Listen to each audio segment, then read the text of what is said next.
isu kemanusiaan dan juga rekonseptualisasi dari fashion dan tentunya dari bidang keilmuan. Nah, yang berikutnya ini Adina akan menyampaikan sebenarnya lebih ke pengalaman Adina ya sebagai desainer dan Iya. juga apa sebetulnya istilahnya pergeseran lah ya cara pandang terhadap apa yang biasanya Adina sebelumnya pahami gitu ya. Silakan Adina, ada waktu 10 menit. Terima kasih. Iya, selamat sore teman-teman. Namaku Adina Fairuz. Aku sekarang ini murid Magister Desain di Fakultas FSRD TB. Aku mau sharing aja nih pengalaman aku. Jadi nggak terlalu formal-formal banget seminarnya. Aku cuma mau ngasih tahu pengalaman aku tentang aku yang awalnya pengen jadi desainer dan lama-lama tuh agak berkurang. Jadi mau memberi wawasan aja kepada teman-teman kalau fashion itu sebenarnya nggak cuma sekedar pakaian doang. Nah, ya, jadi awalnya itu aku dari kecil emang cita-citanya mau jadi desainer. Pokoknya tiap kali ada majalah fashion, aku selalu beli. Kalau misalnya disuruh gambar, aku pasti gambarnya gambar fashion. Dan aku dari kecil juga suka banget nonton-nonton Fashion Week. Dan aku itu fans berat Vivienne Westwood. Pokoknya she's my hero, she's my everything. Nah, terus aku mulai gede, SMA itu kan udah mulai penjurusan kan. Udah mulai penjurusan, aku kelas 10 itu pokoknya aku udah mantap banget. Pokoknya aku nanti kuliah mau di SMOD. Soalnya SMOD itu salah satu sekolah fashion design di Indonesia yang cukup hebat lah. Jadi aku udah mantap banget kelas 10 itu aku pokoknya mau sekolah di SMOD. Nah, terus udah nih aku kuliah di SMOD selama 3 tahun. Soalnya SMOD itu kan cuma D3. Jadi aku 3 tahun di sana. Dan ternyata realitas sebagai desainer itu nggak semuanya glamorous dan tidak semuanya yang seindah yang aku bayangkan waktu aku masih polos dulu itu. Jadi sebenarnya waktu aku 3 tahun di sana itu, aku mulai mikir, kan kalau misalnya aku ada project itu pasti beli bahan. Dan abis beli bahan nanti bikin pola abis itu nanti digunting, pasti ada sisanya. Itu apa namanya? Kainnya. Nah, terus untuk menjahit juga yang namanya project itu setiap bulan seenggaknya ada 2 atau 3 project. Dan yang namanya menjahit itu kalau dulu tuh sekolah pokoknya kalau ngelihat anak-anak SMOD kan kayak anak-anak perempuan cantik-cantik gitu ya, kayak bajunya lucu-lucu. Padahal sebenarnya kita tuh yang namanya dari pagi nyampe pagi lagi ngejahit yang benar-benar namanya udah ketusuk-tusuk jarum tuh udah sengsara banget lah pokoknya. Habis itu juga nggak cuman physically and emotionally drain, money juga itu cukup menjadi pertimbangan sebagai desainer karena untuk beli bahan, untuk beli mesin jahit, untuk beli ini, beli itu, yang namanya to make money, it takes money gitu. Nah, jadi benar-benar itu di aku sekolah 3 tahun di SMOD itu, aku kayak ngerasa, aduh, aku existential crisis gitu. Dan agak cukup depresi juga dulu karena ternyata kehidupan aku tuh mulai mirip kayak kalau misalnya kalian pernah nonton The Devil Wears Prada, di mana si kehidupannya si Andy itu dulu dari masih polos yang namanya dia mau ini mau itu mau ini mau itu, terus ujung-ujungnya jadi depresi dan kehidupan sosialnya hilang sama sekali. Itu hidupku dulu selama 3 tahun jadi desainer.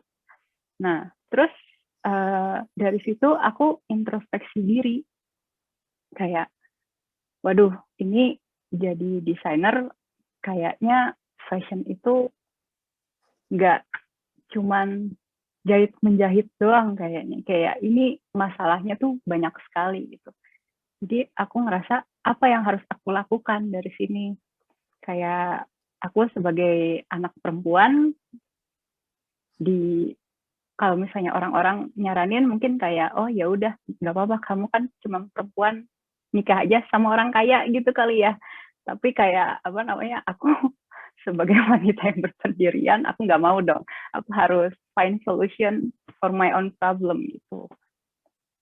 Nah dari situ aku research ternyata ITB itu waktu itu ngeluarin program sama Esmod kerjasama, jadi buat S2 desain. Nah, di situ aku langsung daftar dan aku alhamdulillah keterima di ITB. Dan di situ aku belajar cukup banyak, kayak rasanya tuh kayak ditabrak mobil banget itu di dalam pas aku belajar itu. Jadi selama ini aku kan masih belajar juga nih. Aku udah semester keempat sekarang, udah mau tesisnya udah mau kelar. Nah, selama aku belajar di ITB itu, yang aku pelajarin ternyata hal-hal yang aku alami itu tuh bukan cuman problem aku doang, tapi itu global issue. Nah, terus dari situ aku juga belajar tentang underpaid labor.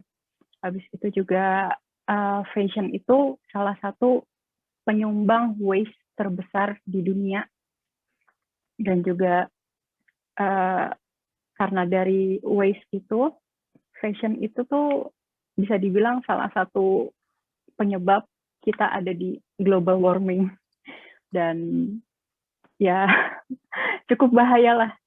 Dan fashion itu juga salah satu capitalism black hole kalau aku bilang. Nah, terus apa namanya? Tapi di situ juga aku belajar kalau sebenarnya fashion itu nggak selamanya tuh seperti itu gitu. Aku belajar kalau aku sebenarnya bisa belajar lebih lanjut buat mengatasi hal-hal ini dari dalam, karena aku sebagai desainer sendiri. Nah, dari situ aku mau ngambil beberapa contoh kejadian di dunia yang tadi disebutin juga sama Pak Sadikian. Nah, yang pertama itu yang aku pelajarin tentang Aral Sea. Aral Sea itu danau di Kazakhstan sama Uzbekistan yang dipakai sebagai pengairan cotton plantation.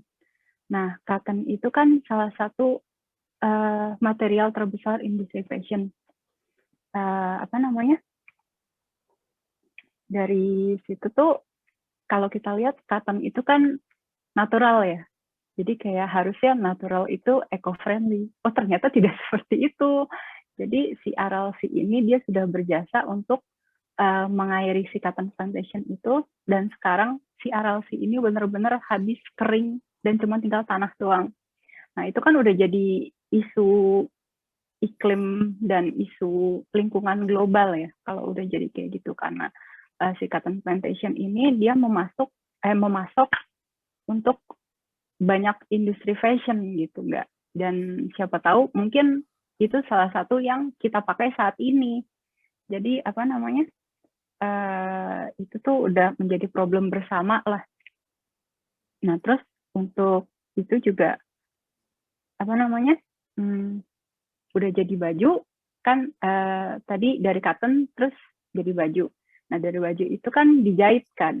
Nah jahitannya itu juga tadi kan jadi waste. Habis itu nanti dipakai sebentar, cuman karena baju kan cuman hitungannya musiman. Itu habis itu jadi waste lagi. Nah terus di selama kuliah ini aku belajar juga tentang kembali ke alam hitungannya sih, kayak belajar dari budaya. Nah, salah satu proyek yang waktu itu aku kerjain bareng teman-teman aku itu mengembangkan ceker ayam sebagai pengganti kulit. Jadi, kalau kita tahu kan yang namanya fur dan lain-lain itu kan kayak salah satu problem fashion juga kan, karena itu maksudnya kayak sisi kayak kemanusiaan gitu-gitu juga. Nah, terus itu juga aku belajar tentang bakteri untuk menggantikan kain. Jadi bikin kain kayak dari bikin nata de coco. Habis itu bisa juga bakteri jadi motif. Jadi nggak selamanya industri fashion itu kita kembangkan, biar jadi lebih eco-friendly dan nggak merusak lingkungan. Dari situ kita belajar dari budaya, gimana zaman dulu itu orang-orang kan sebelum revolusi industri kan semuanya natural gitu. Kita belajar dari situ. Nah, habis itu yang kedua tentang yang tadi Pak Sadikin bilang juga, yang apa tadi itu namanya, Who Wear My Clothes Fashion Revolution, itu gerakannya itu sebenarnya tentang rubuhnya Rana Plaza. Kalau kalian tahu, Rana Plaza itu disebut juga insiden bangunan Dhaka tahun 2013. Itu tempatnya di Bangladesh. Jadi itu bangunan garment factory yang runtuh terus memakan ribuan korban gara-gara buruknya kesejahteraan buruh yang ada di situ. Padahal buruh-buruh di situ itu sangat amat berjasa buat memasok fashion-fashion yang kita pakai sekarang ini, khususnya dari fast fashion. Kalau yang kita tahu kan, yang namanya fast fashion itu kan kayak kalau kita lihat di mall, itu cukup terjangkau kan buat kita. Nah, cuman selama aku belajar, kalau misalnya aku bikin baju nih, menjahit itu kan sebenarnya susah ya, bukan skill yang semua orang bisa gitu. Buat ngelihat baju harganya 100.000 dapat 2, itu tuh agak-agak bikin mikir gitu. Karena ngebayang nggak sih, itu billion dollar industries yang mereka bikin baju banyak dan dipasok ke seluruh dunia, tapi mereka keuntungannya tuh dari situ masih dapat gitu. Itu kan agak-agak mikir juga gitu. Sebenarnya orang-orang yang berjasa ini mereka dibayar dengan adil nggak sih? Gitu. Maaf Kiki, ini waktunya Adina. Waktunya 2 menit lagi. Oke. Nah, terus dari situ take aku tuh merasa jadi desainer itu contribute to a lot of scene gitu. Jadi as I graduate, I want to pursue my way as a fashion researcher. Nah, terus sebagai fashion researcher itu aku berharap kalau nanti lama-kelamaan aku bisa menghapus dosa-dosa aku sebagai desainer dan juga membantu menghapus dosa-dosa desainer lainnya. Ya, terima kasih. Oke, makasih Adina. Terima kasih atas sharing pengalamannya ya.